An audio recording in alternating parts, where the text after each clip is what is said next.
How were planets formed? Well, it wasn't pretty. Let me tell you. Okay, so this is an image from the James Webb Space Telescope showing the remnants of a star that exploded.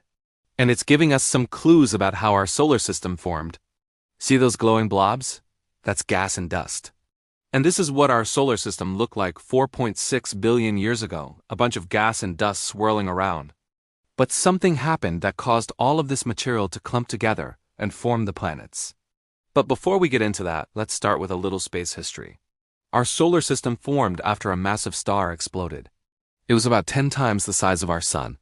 And when it exploded, it sent a bunch of material out into space. This material contained elements heavier than hydrogen and helium, like carbon, oxygen, iron, and nickel. And this is important because unlike hydrogen and helium, these elements are kind of sticky. They form molecules that can clump together and grow.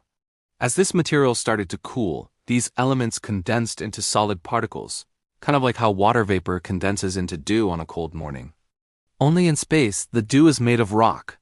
These particles then collided and stuck together, forming larger and larger clumps, kind of like a cosmic game of billiards. Eventually, these clumps became the building blocks of planets. But there was a problem. As these planets were forming, they were flying through a sea of gas, including a lot of hydrogen and helium. And these gases were not happy about being disturbed. They created powerful winds that blew around the young planets, stripping many of them of their atmospheres. Now, this is where things get interesting. The sun was also forming at the same time. And as it grew, its gravity started to take over, pulling planets and moons and other objects towards it. But the sun wasn't fully formed yet. It was still mostly hydrogen and helium. So as these objects approached the sun, they were met with a wall of gas. Most of the objects that hit this wall of gas were small, rocky bodies that had a hard time getting through. But every once in a while, a large body would come along and crash through, creating a huge explosion that blasted gas out into space. These explosions were so powerful that they actually blew some of the gas out of the solar system altogether.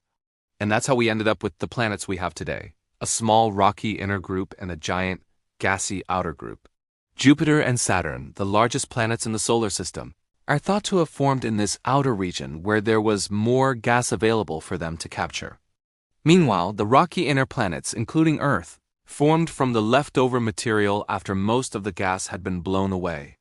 So next time you look up at the planets, just remember, they were born out of a giant explosion and they still falling around the sun to this day. If you want to learn more about space, check out the James Webb Space Telescope or NASA.